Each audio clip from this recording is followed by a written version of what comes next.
What's a really effed up thing you've witnessed as a kid but didn't realize it was until you were older? When I was 8, I took care of my father in home who was dying of AIDS. Mum wasn't in the picture.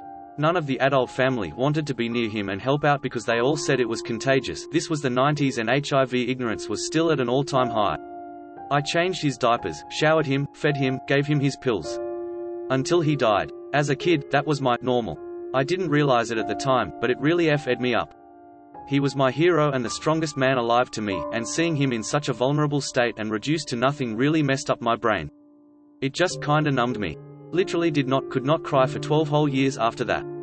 I still struggle nowadays to feel what I'm supposed to feel in certain situations, but I've gotten a lot better and am definitely more in touch with my emotions.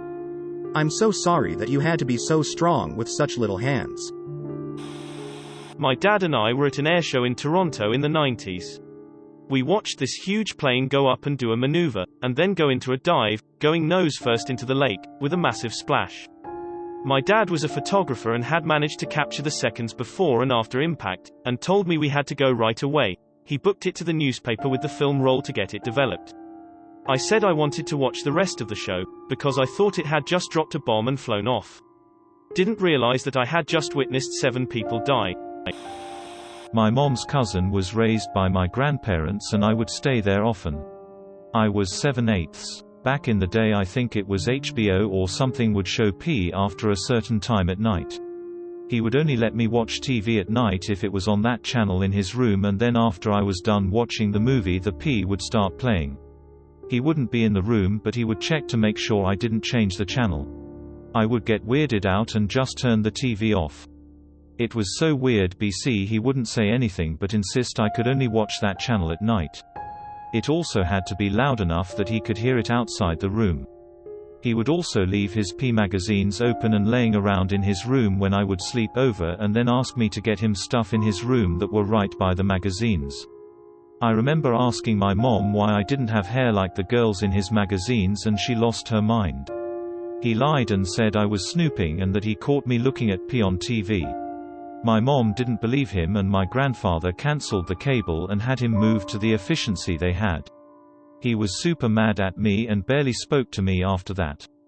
I couldn't understand why he was mad because I never told on him, and I felt like I had done something wrong. Edit.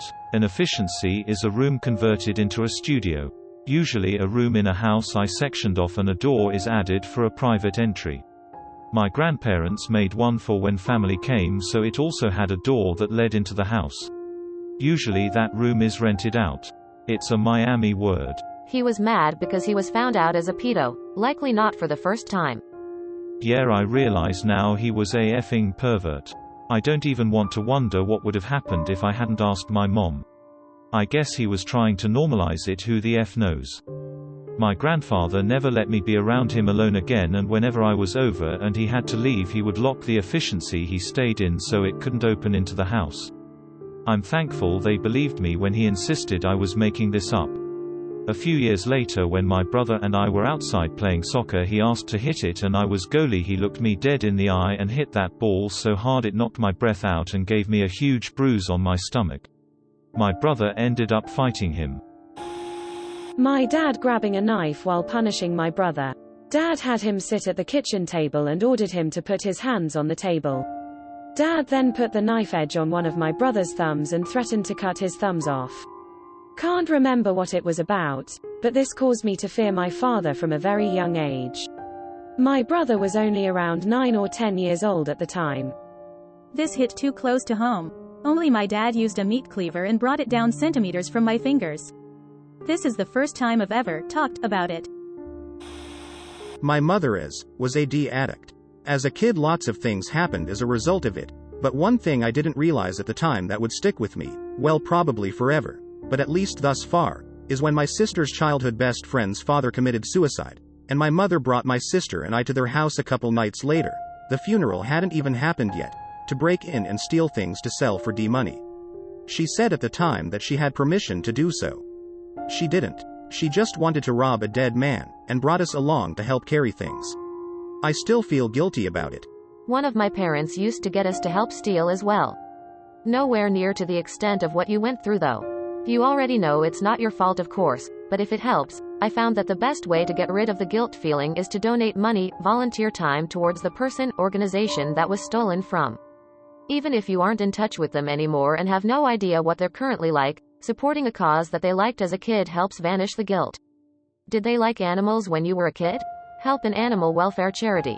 Were they really into fashion? Donate nice clothes to a shelter, etc. If you don't know much about her, then help out with charities that support recently bereaved people. It's all well and easy to say, it's not your fault, and I heard that a bunch of times myself, but this is the way I found that helped me heal the most. Sure, it's not my responsibility to spend my own money on something that was someone else's fault, but it's such a unique type of guilt that is difficult to get rid of, and you can't really imagine it unless you've had it. I felt awful for years until I did this, and now I feel no horribleness at all.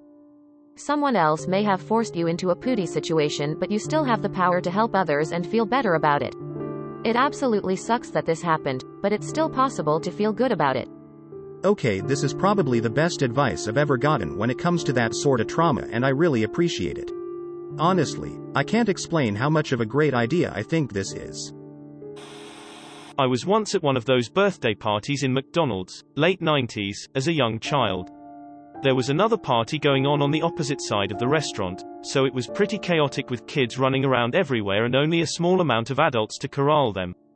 There was a man wearing a red t-shirt and blue jeans sitting and eating kind of close to the other party, which was odd in itself because most adults that were coming in were getting their food and getting out of the noise of 20-plus screaming kids as fast as possible. I only remember him because looking back on it a little while later, I saw him leaving the McDonald's with a kid from the other party. The kid wasn't struggling or anything, but the man was kind of rushing him out. In my kid brain I assumed it was his dad or whatever, but a couple days later my parents found out through mutual friends that there was an attempted kidnapping in the McDonald's we were at. I don't know if this is true, but part of me feels like I witnessed the attempting kidnapping. Thank God they caught the guy and the kid was okay, and because of that incident my parents lectured my brother and I heavily on stranger danger. When I was a kid, like 6 or 7, I was in a McDonald's play structure when a girl my age started talking about sex and groped me. Obviously I did what any kid that age would do and got out of there. Looking back I think she might have been getting molested, and it hurts to think about. Pops into my head every now and then. I hope she was okay. My mother's second husband coming into my room and running his hand up my leg slowly, then suddenly standing up and walking out. Then after he was kicked out, coming to my school bus stop. I was the only one who got on there, and acting really weird. Realized a few years ago, guy was trying to molest me and almost kidnap me. I had a similar experience. My stepdad came into my room and ran his disgusting molestory hands up leg. I told my mum and she called the cops. He told the officer that he had forgotten to lock the door, so it was probably some vagrant who snuck in. They believed him and didn't ask me any questions. Apparently mum knew the truth because after that she changed the door handle on my room to one that locks and I wasn't allowed to be alone with him. Years later I found out that he had confessed to her, but she neglected to tell me that and instead just kept acting as if nothing happened. I have since cut off all contact with them. When I was in elementary school, I became close friends with a family that had children similar in age to me. I only ever saw them at school with their mom and my dad.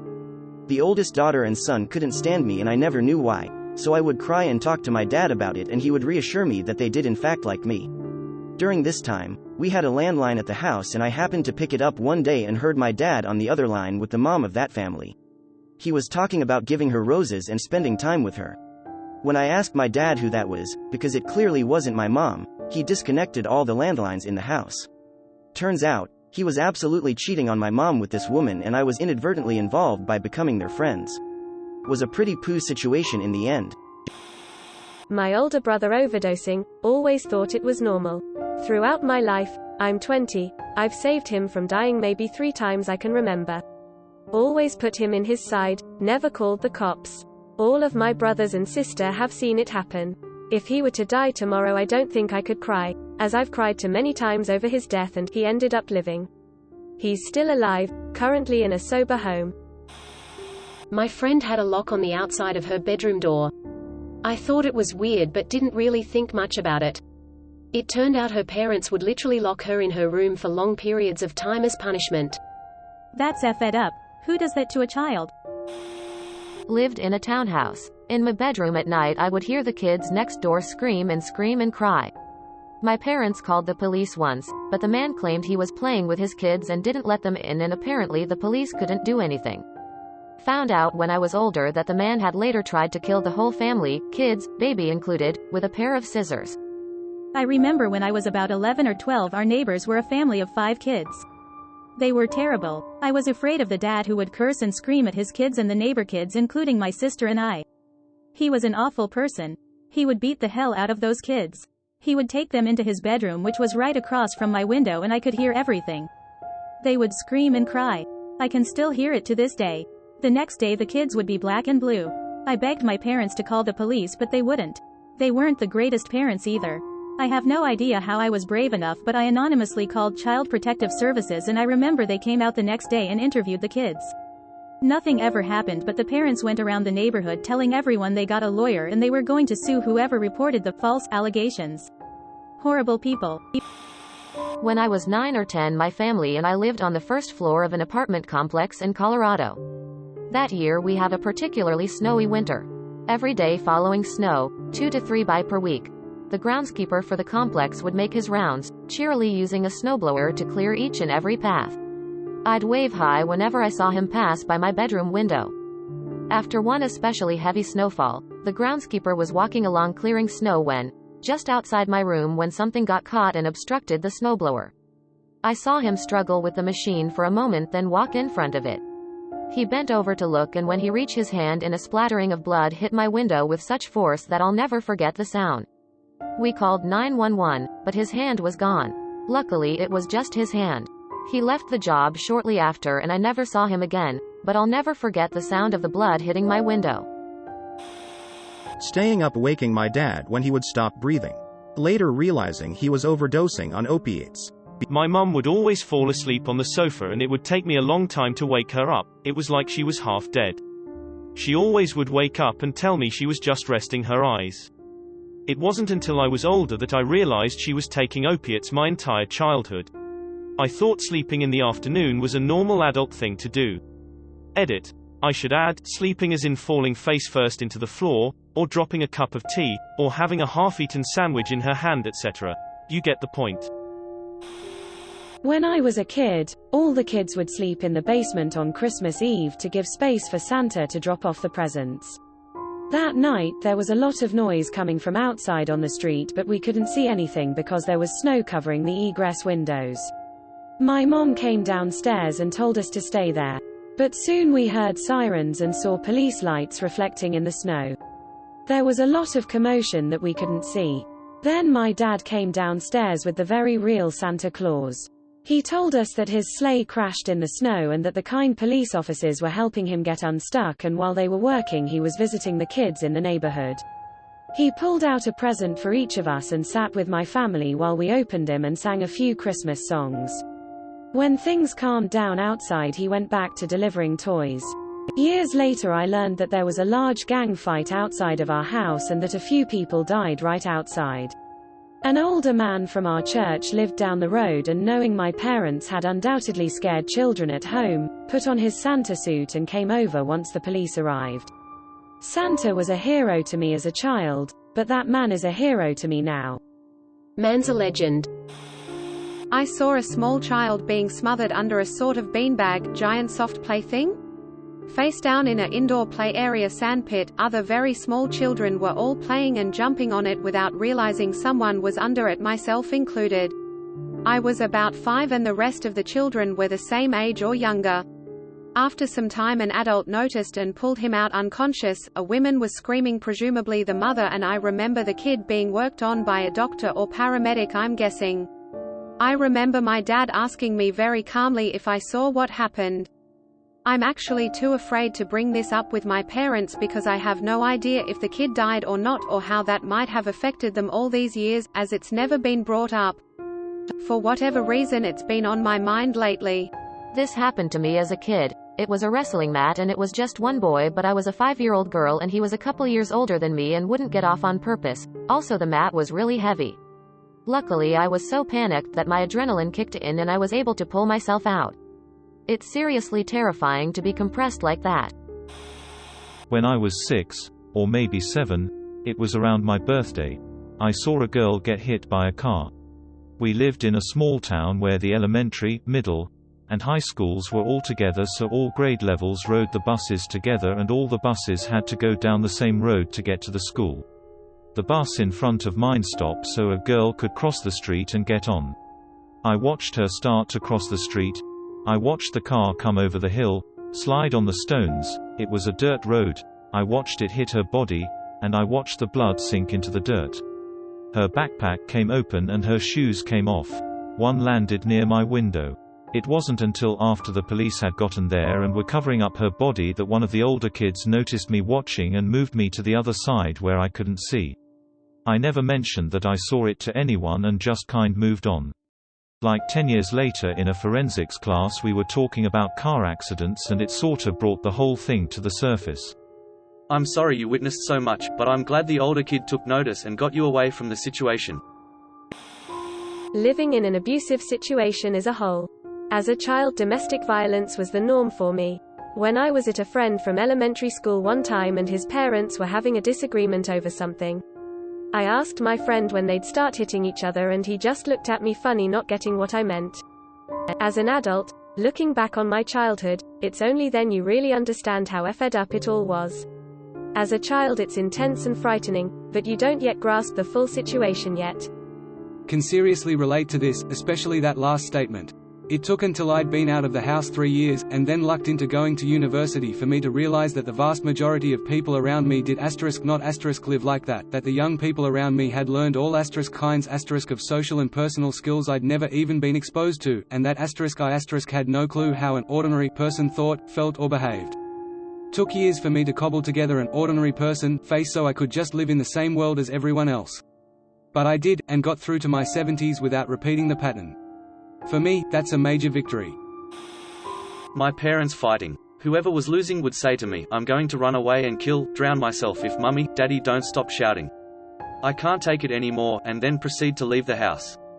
They're both still alive, and in hindsight I don't know if they ever meant what they said, but now I'm about to have a child of my own. I can't ever imagine doing that to a child, let alone my own child. Oh hey, my mum also did that. F'd up poo. I caught my grandmother with her hand down my cousin's pants. She had done the same sort of thing, and more, to me when I was his age. At the time, I thought I made her that way. I didn't make her that way. Grandma was a pedophile. When I was a kid my mum remarried another guy. He would wake my sister and I up for school every morning, but he would just walk into my room for a second and turn the light on and off until I woke up. When he would wake my sister up he'd go into her room and close the door. Sometimes he'd be in there for around 10 minutes. I never knew what was happening until a few years later when my sister told my mum and they separated. Looking back I feel terrible because I always had a strange feeling something wasn't right, but I never connected the dots. The guy only went to prison for like a year because my sister didn't keep a diary. It was all pretty messed up. I had a cousin that committed suicide by jumping into a quarry. I was 12. My mom and I went to the wake, and when we got to the body, the casket was closed from the chest down. But it was glaringly obvious that he had been at least partially decapitated, because his head was just kind of awkwardly shoved on. They tried their best, but apparently you can't make that look natural. So, years later as an adult, I started wondering why in the world my mom would let me see that. So I asked her. It turned out to actually be a thing that no one in the family spoke about openly. My mom didn't know he would look like that, and neither did anyone else. After my cousin died, he was transported to a funeral home. My aunt insisted on an open casket, which the funeral home refused. It somehow escalated to the point that my aunt hired another funeral home on the condition they have a viewing. No one except my aunt knew any of this until after the wake. So people start showing up, view the body, and see that he doesn't have a neck and was decapitated. And it isn't like you can go around and say, FYI, the dead guy is all jacked up from jumping into a quarry and you really shouldn't look. Edit. For those asking, it was a rock quarry. He pulled off to the side of the highway, parked his car, and jumped. Here, link. I came to a personal decision a couple of years ago to never look at a body at a funeral ever again. I have too many family member and friends where I have a view of their waxy and unnatural corpse in my mental photo album of them alive, and I don't want that. I will keep my memories and last memories of them without spiking the set with a death mask. When I was around 5 or 6, my dad was poor as F and lived in these really pooty apartments where most of the tenants were on DG. I had to go stay with him on the weekends, and sometimes we'd visit his friend downstairs, who had a 13 or 14-year-old daughter they'd stick me with. On this particular day she had a friend over, and her friend was telling this story about purposefully drowning her little brother and then pretending to be broken up about it on the news like she had nothing to do with it. Laughing about how stupid her mom was for believing her. It did scare me at the time because I was scared of her in general due to how mean, erratic she was, but I thought it was a joke. In retrospect, I really do think this girl may have drowned her brother. My mum going into the bathroom with a guy and being in there for about 30 minutes. I had the most disgusting feeling in my stomach, and when I got older I realized why. She was cheating on my dad. Sorry, mate. My church's youth leadership convinced a group of us kids, 4 to 7 years old, to perform sexual acts on each other as a game. It was supposed to be our secret game. They would have us play it during the adult sermons, on bus trips, at campsites. They would whisper in our ears that it was time to play softies, and we'd start undressing for the game. This went on for about 2 years before we moved to another state. I was young and did not know better. I thought I had to keep the game secret because only God decides who got to play softies. I could never unload that pain onto my parents, it would break them. So I've never spoken about it besides with my sister, who also went through it. Edit. I'm a little overwhelmed with the replies. I'll try to answer a few here. I have tried to look these people up, but I haven't had much success. This was a rural part of Washington state. The adults were men and women. I don't remember why the game was called Softies. The church closed down a while back. It was an evangelical church. I've moved on from this season of my life, and have sought and received help for the trauma. Thank you everyone for your kind words and gentle pushes to seek help. My mom used to sleep with dudes while I was in the same bed as her. Never really clicked till I got older. Let's say my therapist isn't a fan of my mother at all. Edit. To everyone replying with a similar situation. If you haven't sought out therapy, please do if it bothers you. It is not your fault, you did not do anything wrong, and you do matter. I know how it can make it feel like all of that is untrue though. Reach out if you need someone to talk to. When I was around 11, a younger boy, maybe 6 or 7, on the school bus told me how he shared a bed with his mom.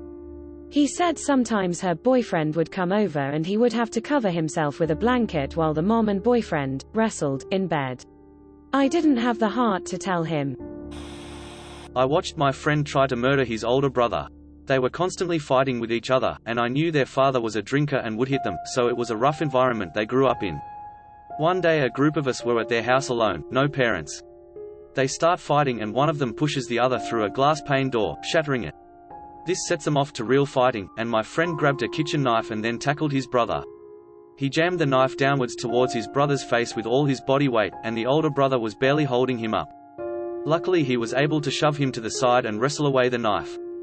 My friends and I were stupidly laughing and were like, damn, they're really going at it. Even then I knew it was crazy, but I grew up in an unstable home myself, so it didn't affect me much. Years later, I shudder to think what could have happened. When I was a kid I have never seen such intensive, brutal fights as brothers fighting. The level of hate was just so obvious. A lot of times if we didn't pull them apart they would have seriously hurt each other. Once when I was, like 7 or 8, my biological dad left me in his car while he went to buy DG. He then proceeded to take all the cocaine and heroin he bought, and told me it was medicine. I realized later what he was really doing. Cross-posting this comment from another question last year that was similar. My mom would sometimes have us play a game called Army, which consisted of me, my mom, and my siblings army crawling around our apartment. Kind of a hide-and-seek style game. She would yell, "Hit the deck," randomly, and we would all drop and find a hiding spot. We would giggle and giggle while my mom army crawled around looking for us. We loved the game so much. I realized a few years ago while retelling the story that we lived in a really terrible neighborhood, and she would yell it out when she heard gunshots outside the building. I'm assuming she was worried about stray bullets. Out of this whole fed up thread, this one made me smile. Good on your mom for turning a recurring terrifying situation into a game that protected her children's innocence. I was visiting my grandparents in Switzerland when I was about 8 or 9. One evening I happened to be on the balcony looking down at the street, and I saw a white van stop at the side of the road, and 3 or 4 men got out of it and ran up to a man walking along and grab him, knock him down and carry him into the back of the van. Then they drove away quickly. It all happened really fast, so much so that the man barely had a chance to call out for help. I didn't understand what I'd just seen, so I asked my grandfather. I remember him looking down at his feet for a long time, before he told me not to worry about it. Some years later I spoke to my father about it. He told me that at that time, a lot of immigrants from places like Kosovo were being abducted like that, and it was some sort of turf war. May I ask what time frame that was? As a Swiss, this is really interesting because I never heard much of it. Was this in the 90s? Yes, it was. It would have been around 94 or 95, and it was in Zurich. My sister maintains that she believes he was an immigrant that was being sent across then border by plainclothes police, but that sounds like a bit too much of a conspiracy theory to me. When I was about 6 or 7, I remember these 2 girls came to our house and proceeded to beat my mom up. My mom, being no more than 26 or so, was then shoved into the garbage can. She couldn't get out, and I remember just crying and holding my little sister, who is no more than 1 year old at the time. It didn't really hit me until I was about 17. I never forgot what it looked like, my mom just crying and bleeding while trying to get out of the garbage can. I feel like there was probably a backstory there. My mother is an alcoholic. She used to binge drink all the time. One of these girls was our babysitter, and of course my mother spouted off at the mouth, and these 2 girls decided that she needed to learn how to shut up. I asked my mom when I was an adult, probably around 23 or 24, but she says she doesn't remember any of that. Well, I do. She doesn't remember a lot of things, or at least chooses not to because they don't put her in a positive position when I tell the story. This doesn't really compare to some of the other things here, but seeing my baby brother stop breathing and turn blue was pretty effed up. An ambulance came and they were able to resuscitate him. I don't remember this part, but apparently when they were working on my brother, one of the paramedics showed me around the back of the ambulance to distract me and keep me out of the way. I was 4. A couple of weeks later an ambulance came to visit our preschool and I hopped up into the back and named a bunch of the equipment and explained what it was for. I then burst into tears. It's weird how kids deal with trauma and integrate it into their development. WDYM, this doesn't compare? You went through something awful like many people here and are brave enough to tell the tale. There's no scale of bad to awful. That sounds like a terrible event and I feel sorry for younger you. Thank you. That is very validating, growing heart. As a kid coming back from Halloween Horror Nights real late at night, I'd just stare out the window the whole ride home. I saw a truck with the windshield smashed completely out and a man sitting very stiff and unnatural in front of it. Now when I pass that same spot there's a memorial grave marker there, and I realize that man was probably dead or dying, got thrown through his windshield. Username leads me to believe you have more to say. My neighbor when I was 5 was constantly asking me if I needed to pee, and one time I did have to pee, so I did it outside in his garden where we were playing. MF asked me to pee on his face cause he said it would be funny, which it was, but man was that effed up come to think of it. When I was about 6 I saw my neighbor, who has a black belt in karate, beat the poo out of his mom on their front lawn. I was playing outside when all of a sudden they came bursting out the front door. He threw punches, kicks, repeatedly slammed her head into the car, busting the window. He was probably mid-30s and she was at least 55. I remember the cops arriving, but it was already over by that time. He was arrested and she left in an ambulance. They moved shortly after, so I'm not sure whatever happened with her. It was horrific, and now 35 years later I can still see the entire thing in my head. I watched an old lady fall of a stool in Malaysia as a kid. My dad informed me later that she had just died on the spot. One of my youngest memories was my dad crawling into bed naked with me and my sister and cuddle us. For most of my childhood, he did this often. When I got to be about 9 or 10, I realized he was pissing himself from drinking too much, and then waking up and stripping naked and just crawling to the closest bed. He used to pass out on the couch or recliner. I also remember we had roaches so bad that he didn't even care. I remember watching him swipe a roach off his plate while eating. Not killing it, just pushing it aside. Edit. Getting a lot of comments about how things could have been worse.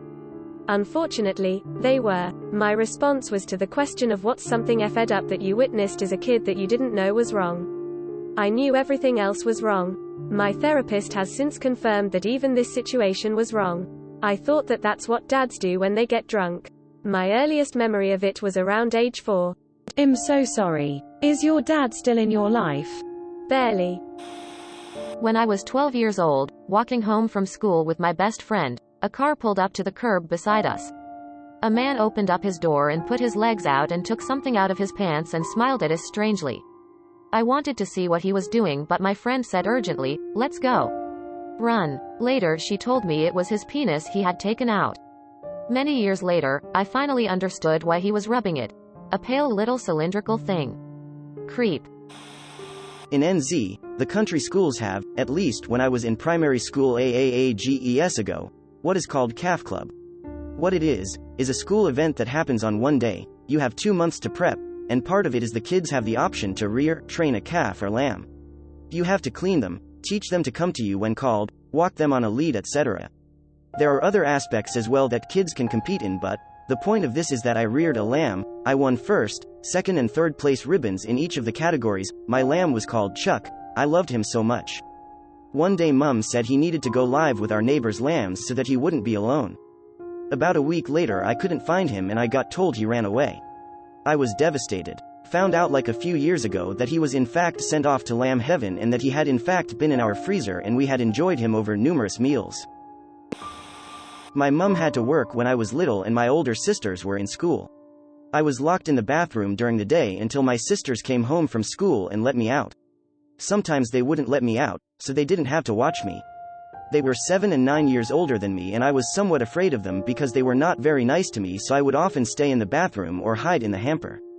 It does explain why I'm perfectly okay to be alone. My dad had to work all day when I was little. He would drop me off at school and go to work. Whenever I went home, I couldn't get in because my aunt would lock the door in such way that I couldn't even turn the key. I could only get inside when my dad returned from work. I could sometimes hear her laughing while I banged on the door and cried for her to let me in. This lasted several years. She was also so abusive, to the point that I'd lock myself inside my room out of fear, and would only leave to grab water from the kitchen once or twice a day. At that point I had already dropped out of school and would only stay at home. Fun times, S. In the middle of the night the day after Christmas when I was 5 I woke up to screaming and loud noises from the living room. I walked out of my bedroom and into the living room and saw the Christmas tree knocked over and my mum grabbing at her chest and breathing heavy.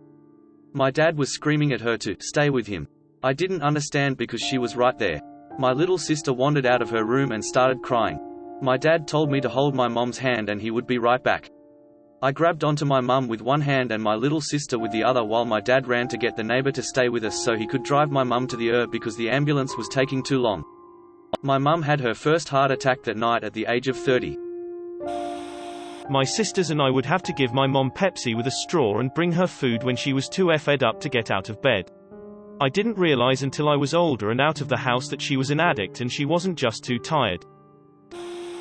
When I was young, 8 or 9, I attended a summer camp at a local rec center. My friends and I were playing in the pool under the lifeguard's chair, taking turns trying to splash the lifeguard, accidentally. After a couple minutes go by, the lifeguard whistles at us and tells us to get out of the pool. Thinking we're in trouble for splashing him, we get out and he directs us to sit on the metal benches around the perimeter of the large pool. We then notice that everyone else is getting out and making their way over towards the benches. I then noticed a lifeguard running and diving into the deep end near where we were to help another guard bring someone up out of the water. It was another kid, younger than me, and he was limp. All I really remember from here on out is them starting chest compressions while everyone sat on the bleachers and watched before being ushered out. I knew the child had drowned, but after that day didn't really think about the situation until years later when I was walking through the rec center and past the pool that I hadn't been to since that day. Being quite a bit older, I looked up old articles about the drowning and realized how messed up it was. 1. They had left a young child with a development disability go unsupervised, without a life jacket, in the deep end of the pool. Unfortunately, the child passed away as a result. 2. They got well over 100 kids sit around and watch a lifeless body get pulled out of the water and the subsequent attempts at resuscitation. 3. From what I remember, they sort of just ushered us out of the facility with no explanation and handed us off to our parents to deal with. While my mother was supportive and compassionate in her explanation, I can't imagine every child was as fortunate. Not that camp counselors are trained to deal with these sorts of things though. It might not be as directly impactful as some of the other stories here, but for myself and many others, it was our first encounter with death. I was a kid when my grandpa was dying from cancer. In my language, the word for cancer and crab is the same, so I thought he had little crabs inside of his body. My parents realized this and told me he just went to swim in the ocean with crabs after he died. I believed it because I didn't know what cancer actually meant. I just realized how horrible his illness actually was after I got older. A teacher assaulting a classmate. I think it was in 5th grade. I couldn't tell exactly, but it was a sort of slap, scratch, choke. His cheeks were red and he was crying afterward. I guess he was being mouthy or whatever, and the teacher lost her poo. We all sat there in silence. I feel like I knew it was out of line at the time. But I didn't realize I had every right to walk out and tell the principal immediately, and probably should have. She was a music teacher, so we only saw her once a week or so. I feel like I didn't see her much after that, so maybe it did get reported by someone. Hard to remember exactly. My aunt hanged herself in the kitchen while she was supposed to be babysitting me. I was 5, and asleep when it actually happened, so I didn't know my parents had gone out and left me with her. I remember waking up and walking into the kitchen and she was hanging, but it didn't really register that it was my aunt, because her face was obscured by her hair. I was by myself for more than a couple of hours until I started crying, can't remember why. Neighbors came to see what the fuss was about, and called my parents and the police. Parents were pretty devastated because the reason they asked her to babysit me was because my brother had an emergency, ruptured appendix, and they came home to yellow tape around the house. At her funeral I was told she died because she had been sick. Was around 13/14 when I figured out it was suicide. Edit: my aunt was not selfish, or a bitch, or AC. What little I can remember of her I adore, and the rest of my family speaks of her glowingly. She was just depressed. She had already attempted suicide a year before I was born. Neither me nor my family hate or blame or resent her, because she wasn't in her right mind when she chose death. She was mentally ill, and we only hold her illness responsible. Not her. Thank you for all the empathy and support. I'm doing alright. By the time I realized how she died I had already mourned and moved past the loss of a familiar face. The knowledge didn't affect me much. The only thing that is most probably a result of this is that I'm pretty apathetic when it comes to death in general, for which I see a therapist every now and then. But I'm okay. What the hell? Sad face. So sorry this happened to you. Neighbors playing doctor. There was an older brother, middle sister, and youngest brother. After school they would do all sorts of sexual stuff and invite me over. I'm talking ages 12 and lower. We were all latchkey kids and I thought nothing of it. I'm 42 now and only now am I starting to suspect something was wrong in that family. It was basically every except penetration. I don't think it was very normal. Had a guy die in my arms when I was 15, circa 2007. I had stolen my mom's car to sneak over to my girlfriend's house in the middle of the night. On my way back home, around 2 a.m., I saw a car crashed on the side of the road. I of course pulled over and called 911. I had grabbed a flashlight from my mother's glove box and was scanning around in this field next to the fence that the car had crashed into because there was no one inside. It scanned over a body in the field. I rushed over while on the phone with 911 and they told me how to check pulse and helped me through CPR. I was previously a lifeguard that summer but was freaked the F out, so they were calmly explaining it to me on speakerphone. At some point after a little while he actually began respirating again, but it was very jagged and terrible breathing. He stopped breathing again less than a minute later after what sounded like very liquidy sounds in his breathing. I tried again for CPR to no avail. He never spoke or anything and could have been brain dead for all I know. I assume it was a collapsed lung or something, but yeah, that guy died in my arms. I remember the ambulance when they arrived said something about him being 18 and intoxicated, but I don't even remember tasting alcohol because I was so hyped up on adrenaline. The craziest part was they didn't even ask me for any information. The police just sent me on my way home as a child because it was a small town and I was close to home. I snuck back in and went to sleep and never snuck out again. I never told my parents that story. My wife is the only one who has heard it until now. TLDR snuck out when I was younger. There was a wreck on the road, guy died in my arms after CPR. I had this happen to me around age 26. I'll never forget the death rattle and watching someone slowly die as I desperately try to keep them alive. The one difference is I knew the firefighter who showed up first on the scene, so I received one follow-up. Turns out the guy was dead on arrival, brain dead for about 10 minutes, but they did manage to resuscitate him. I can't imagine he was much of a person after that, but I did my best. My mom would actively drink and drive with me in the car. I was a pretty naive kid, so I didn't think anything of it when my mom would fill a Dixie cup with wine and put it in the cup holder. It was so normalized to me growing up that it wasn't until I had my own kid that I realized how effed up this was. Edit. Holy shirt, now I know what people mean when they say rip my inbox. I am in awe at how common this is. Back when the elder millennials were children. Like I mentioned in a reply, how messed up can a person be that they can't wait 20 to 30 minutes to get a drink at their destination? Times have changed too. Back in the 60s, drinking and driving was practically a sport. I don't think we, as a whole, realized how crazy that is like we do now. As a kid, we had a young family in the neighborhood. Dad was about 30 and he would always play baseball, wiffle ball, with the neighborhood kids.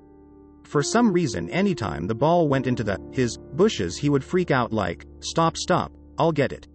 I found out years later after he died, he was an alcoholic and was hiding it from his family. He died of cirrhosis and I found out he hid his bottles of vodka in the bushes. Really sad to think of now, because despite his illness, addiction *, he was such a good influence on the kids in the neighborhood. Always taught us to respect elders and work hard at things if we want to become great. He was a great guy. Very sad to think about now. Edit. Substituted illness, addiction for issues. Edit. Removed, raging, because may I have used wrong. I meant he drank a lot since it was enough to ruin his liver. Thanks for correction. Even the best people have their vices. It's very sad he wouldn't get help for his. Had a 7th grade teacher say, "Wahoo cheap thrill," whenever a girl would stretch with their hands over their heads, pushing their chest out. My dumb puberty ass thought it was funny, till I remembered it as an adult. Girls did go to the office and complain and he stopped saying that and would instead say, fake name, Smith Light. Still saying the things without actually saying them. Edit. So a little clarification, Smith Light, the teacher saying his name Light. Meaning he got a scolding for his behavior, so he had to change, but obviously didn't think he would have to. So Smith Light was like saying Bud Light, and saying the thing without actually saying it.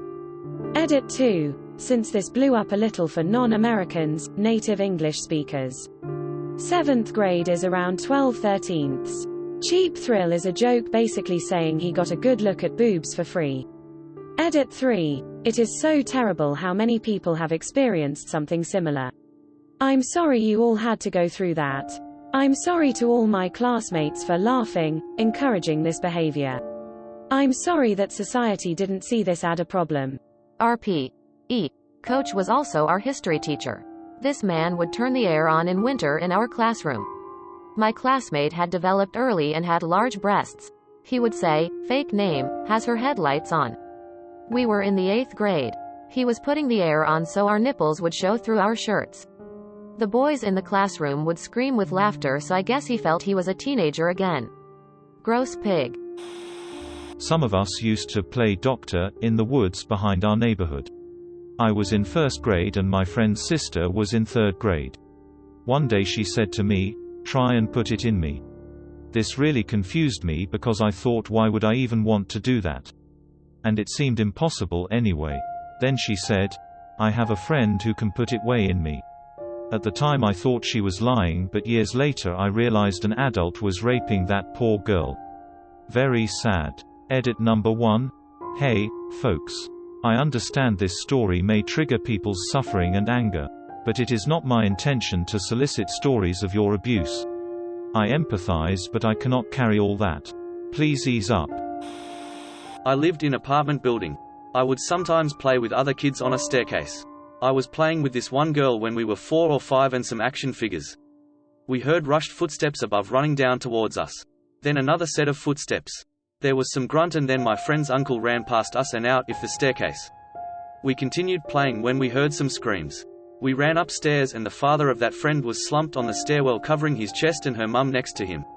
Other neighbors came out of their apartments and there was a lot of commotion. My friend was taken to her apartment and that was the end of play. An ambulance came. I have forgotten about that until later when I learned that my friend's father was stabbed by her uncle and left him to bleed out on a stairwell. I then realized I was right there when that happened. I only remember it because of the commotion and probably seeing ambulance and what a big deal that was. Otherwise, I had no idea what was actually happening at that time. Edit. Father died before ambulance got there. It was not clear from the write-up. Sorry. There was some family disagreement. That family had an alcohol problem. Uncle ended up in mental institution but came out about 10 years later. I remember seeing him around. Edit 2. It was brother-in-law killing his sister's husband. I think they had a drunken disagreement at home, maybe even spousal abuse. The family was a mess. Brother of the wife might have defended her. After he left the prison, mental institution moved back with the sister. They all lived together. There seemed to be no bad blood between them. Edit 3. Many of you were asking about the girl. Sorry about the delay. We are both grown-ups now. This happened around 30 years ago. The family had problems with alcohol. My mum was friend with the wife when they were teenagers. But then my friend's mum started to go down a bad rabbit hole with different guys and bad, poor crowd, so my mum cooled down the friendship as much as you can while still living in the same building. She got pregnant and my friend was born, my age. We even were in the same school and class. They lived in a 2 or 3 bedroom apartment with uncle, grandfather, husband and wife and daughter. My fiend was not the luckiest one. Her mother was not the greatest mum out there, alcohol and boyfriends all the time after she lost her husband. My friend, when she was growing up, was not very pretty. In high school, boys were teasing each other by saying that the only girl they could date was her, as a statement of how low they'd fall. She was not a good student, not sure how she could study, and the name they picked for her was totally outdated for that time, so kids were making fun of her. Imagine having a name like Muriel, or Maud, or Agnes or Abigail, while everyone was Jennifer and Jessica. That didn't stop from us being friends in early years. Young kids can be best friends because of proximity and nothing else. I am a dude, by the way. She was always smiling and nice to me, but our friendship did not survive into our teen years. Later I felt bad for her, but we never really talked about anything deeper than, "How are you?" and exchanging general pleasantries. I was her friend from childhood only. In a way, my mum was friends with her mum later in life. I knew of other girls like her, and there was an after-school, non-profit program where she would spend a lot of time with girls like that. There was a tutor and they were doing their homework and had some time to bond. Boys were not allowed, I know, because there was a cute girl there, so we heard about it. We were going through puberty, so we were idiots not knowing what problems some of these girls had. I saw her last time about 10 years ago. She was in her mid-20s, she lost some of her teeth. I don't think she was married or had any kids. She was still super nice and smiling her partially toothless smile. I am very sad reminiscing about some of these moments now that I am thinking about her. I hope she is doing okay. My uncle on the farm took his really old dog for a walk in the woods when I was about 7. He came back without him, and when I cried asking where he was, my mom told me he must have gotten lost. So every weekend for the rest of that summer I would put food in a blanket at the edge of the woods and sit and call his name. I was convinced he was finding his way to the food because it was being eaten, but he was too scared of getting in trouble for getting lost, so he was hiding in there. So this is what happens to them when they already live on a farm. Many of my childhood classmates are children of sex workers, or children of an unmarried, and very likely underage girl who was RPD by the teachers, bosses, or co-workers. In order to cover those kind of family scandals, those children would call one of their married female relatives mom instead of their blood mothers. My mom mentioned this kind of thing very vaguely when I was really young, but I never understood why some of my classmates' mom were actually their aunts. Neighbors in a duplex unit me and my parents were staying in temporarily after a house fire had a clan meeting in the giant backyard that was shared between the 2 units. I just remember being disappointed my parents wouldn't let me play in the backyard that night, but then excited because we got stuffed crust pizza, Chitty Chitty Bang Bang and Batman 66, the Adam West movie, Batman and Batman Forever, and that I got to sleep in the living room with the TV. I was 3 when this happened. Although I do remember grabbing something from my little bedroom at one point and looking out the window and yelled, "There's a ghost party next door." Ghost party, you wholesome thing. When I was 6 or 7, my cat had a litter of kittens in a thorn bush, and one of the kitten's legs got caught in it and it wasn't going to make it. So what does my aunt do? Drowns it in a bucket in front of me, my cousins, and my little brother who was too little to remember. IDK if this even applies to this post, because looking back I knew it was effed up then. I was around 8 to 10 years old. The family dog was sick with this blood platelet disease where if he got hurt it would just keep bleeding and not coagulate, and stop. He also had a nervous tic when we would leave. He would lick his paws until they bleed or we got home. He was on some medication for this. The medication was having a crazy side effect. My parents left my sister and I home for a date night when the side effects began. He started coughing up blood and bits of flesh. I called my parents but they were too far away to get home to do anything about it. I was a hunter and trained with guns. My dad told me I needed to end the suffering. I tied him up out back and got the gun. I was crying too much to pull the trigger and noticed my sister was crying behind me. I sent her back inside and locked the door, then went back out, said my goodbyes, and put him down. Every family pet since, when the time came my dad would go out to Old Yeller it but couldn't do it, and called me in to finish the job. I became the family executioner. I don't think about it much. I never hurt anyone in my lifetime, so I don't think it made me a serial killer or anything, but I am very desensitized to death, and the emotions around that. I get called out at funerals and such, so being so emotionless about loss. As a vet tech who did countless euthanasias at an animal shelter, this emotional disconnection is normal and you did the right thing. Watching my older cousin take his medicine through a straw, after he cut it with a razor blade. When I was a young kid, my all-time favorite movie was Indiana Jones, and it also got me interested in World War II because the Nazis were such good baddies in the film. One day my friend whose parents had separated invited me to go to his dad's house with him. I'd never been there before and never went back again, and we usually would hang out at his mom's place. I remember his dad having a whole bunch of swastika flags and Nazi memorabilia and thinking it was so cool because he must have been a fan of Indiana Jones too. It wasn't until I thought about it again as an adult that I realized he was just a racist asshole. You gotta admit that's pretty effing funny in a kind of black comedy way. I'm just imagining an oblivious little kid going up to this tattooed, drunk, skinhead dad like, oh wow. You must really like Indiana Jones too. Thank you for watching. We upload new videos every day, so be sure to come back for more fun. Please consider liking and subscribing if you enjoyed the video.